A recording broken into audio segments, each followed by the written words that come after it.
Yesus buat semua manusia, bukan hanya buat bangsa Israel. Bagian pertama, mari kita bahas, ada pandangan mengatakan, Yesus hanya buat bangsa Israel. Ada beberapa kelompok dan tokoh dalam sejarah yang memiliki pandangan yang mengatakan Yesus hanya diutus untuk bangsa Israel atau yang membatasi pesannya hanya untuk kelompok tertentu. Ini adalah pandangan teologi atau keyakinan tertentu yang sering disebut sebagai teologi terpilih atau supremasi Israel. Beberapa tokoh atau kelompok yang menganut pandangan semacam ini antara lain.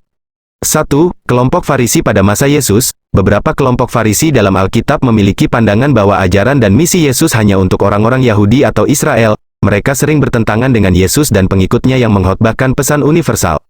2. Marcion adalah seorang teolog awal dalam sejarah Kristen yang mengembangkan pandangan bahwa Allah Perjanjian Lama adalah Allah yang berbeda dengan Allah Perjanjian Baru yang diwahyukan oleh Yesus.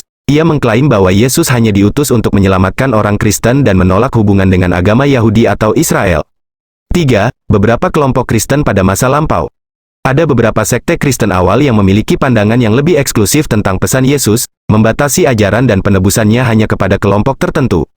Perlu diingat bahwa pandangan ini sering dianggap kontroversial dan tidak selaras dengan mayoritas ajaran Kristen, yang menekankan pesan universal Yesus yang ditujukan untuk semua manusia. Mayoritas denominasi Kristen mengajarkan bahwa Yesus datang untuk seluruh dunia, bukan hanya untuk satu kelompok atau bangsa. Bagian kedua, mari kita bahas, Yesus buat semua bangsa.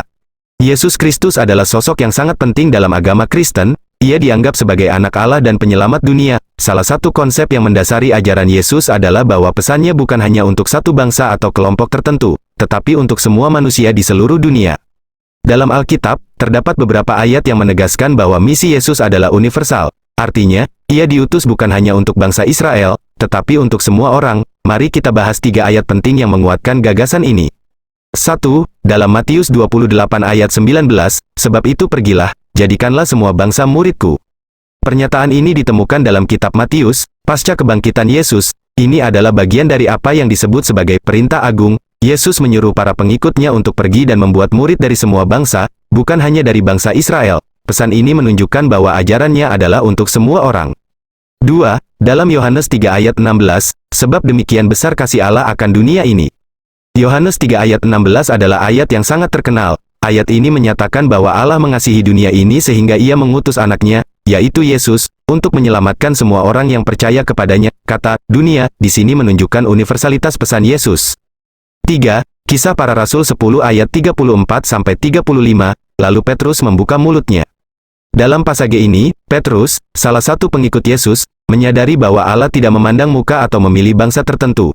Ia menerima setiap orang yang takut akan Allah dan berbuat kebenaran. Ini adalah pengakuan penting bahwa Yesus datang untuk semua bangsa. Dengan demikian, ajaran Yesus Kristus menegaskan bahwa pesannya adalah pesan kasih Allah yang universal, tidak memandang suku, bangsa, atau latar belakang. Ia diutus bukan hanya untuk satu kelompok, melainkan untuk semua manusia di seluruh dunia, mengajak kita semua untuk mengikuti ajarannya dan mendapatkan hidup yang kekal.